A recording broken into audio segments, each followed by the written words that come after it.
Son günlər futbol ölkəmizdə yalnız bir oyunla bağlı deyil, bütün cəmiyyətin emosiyaları çalxalanır.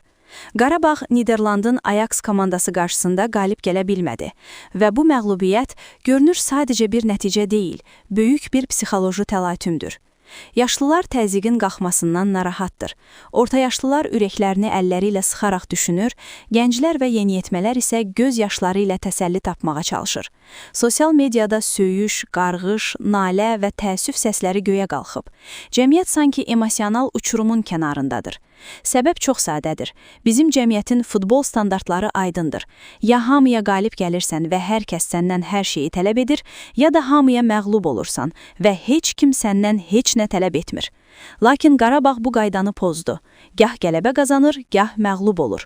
Nəticədə azərkeşlərin psixoloji tarazlığı pozulub və cəmiyyətimiz dərin emosional sarsıntı içindədir. İndi bütün gözlər Qurban Qurbanovun üzərindədir. Onun addımları yalnız futbol komandasının deyil, həm də milyonlarla azərkeşin ruh halına təsir edəcək. Qarşıdakı oyunlar, Eintracht və Liverpool qarşılaşmaları vəziyyəti daha da gərginləşdirəcək. Məğlubiyyətlərin nəticələrini əvvəlcədən proqnozlaşdırmaq çətindir və bu cəmiyyətdə böyük bir həyəcan yaradır. Sual ortaya çıxır.